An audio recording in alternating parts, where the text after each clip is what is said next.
The title of this book is Dancing Hands, How Teresa Carreño Played the Piano for President Lincoln. The author is Margarita Engle. It is illustrated by Rafael Lopez. When Teresa was a little girl in Venezuela, Mama sang lullabies while Papa showed Teresita how to let her happy hands dance across all the beautiful dark and light keys of a piano. At first, making music seemed magical, but Teresa soon learned that playing a piano could be hard work. Sometimes she had to struggle to make the stubborn music behave as she practiced gentle songs that sounded like colorful birds singing in the dark and light branches of a shaded dapple mango tree, and powerful songs that soared like prowling jaguars beside towering waterfalls in a mysterious green jungle. If Teresa felt sad, music cheered her, and when she was happy, the piano helped her share a burst of joy. By the time she was 6, she could write her own songs, and at 7, she performed in the peaceful chapel of a magnificent cathedral, playing hymns that shimmered like hummingbirds. Music was Teresita's delight, but suddenly, when she was 8, a war changed everything.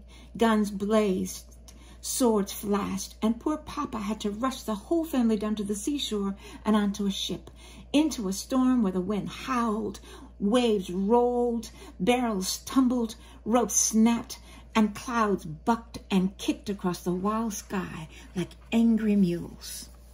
By the time the ship arrived in New York, Teresa felt lost. She was homesick. How could she ever play happy songs again in this unfamiliar country where she did not know a single friend?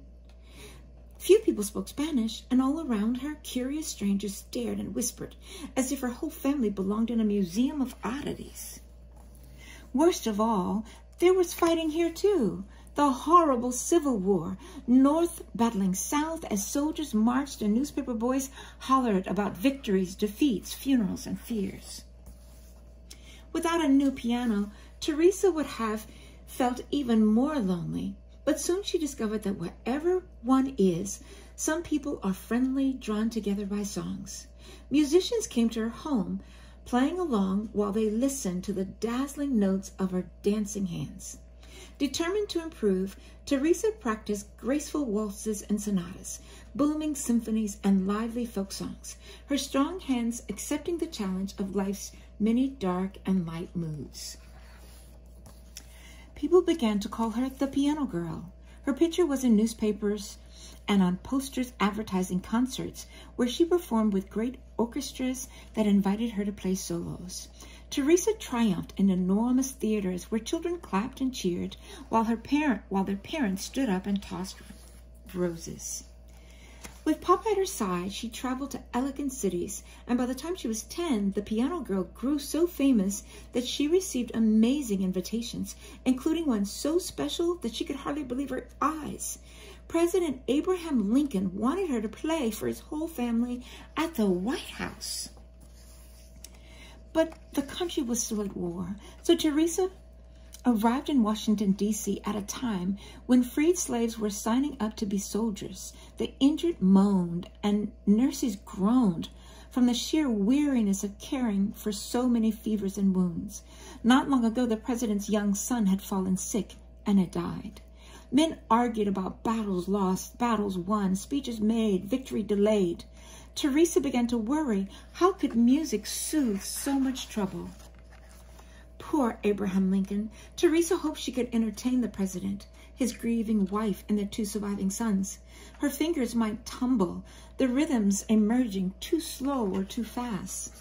But Teresa was brave, and she believed in trying her best. So she entered the White House silently, clutching Papa's hand fiercely as they stepped into a room so red that it looked like a storm or a sunrise. Teresa remembered how it felt to be a homeless refugee and how lonely she had been surrounded by strangers, some of them rude and others kind. The memory of meeting past challenges now helped her fingers dance, celebrating the way life had turned out to be a mixture of all sorts of feelings, happy and sad. But the piano was poorly tuned, making her music sound ugly. What should she do? refused to play? She stopped, feeling discouraged, until Mr. Lincoln smiled kindly and asked for his favorite song, Listen to the Mockingbird. Teresa knew she could play this lively piece even on an imperfect piano, so her fingers leaped across all the glorious dark and light keys, improvising the way mockingbirds do, the melody changing as she went along. Music swirled, twirled, and soared on wings of sound. The president listened quietly to notes that rose, swayed, rippled, and dipped like a bird in a blue sky above a green forest. He closed his eyes, nodded his head, stretched his long fingers, and tapped the tips of his shiny shoes. When the joyful song ended, Abe Lincoln stood up and clapped, smiling at the piano girl, who smiled too, because she knew that her music had brought comfort to a grieving family, at least for one brief, wonderful evening of dancing hands. From then on, Teresa felt certain she would always be bold enough to share her musical courage anywhere in the world, simply by letting her fingers travel across all the beautiful, dark, and light moments of hope. The end.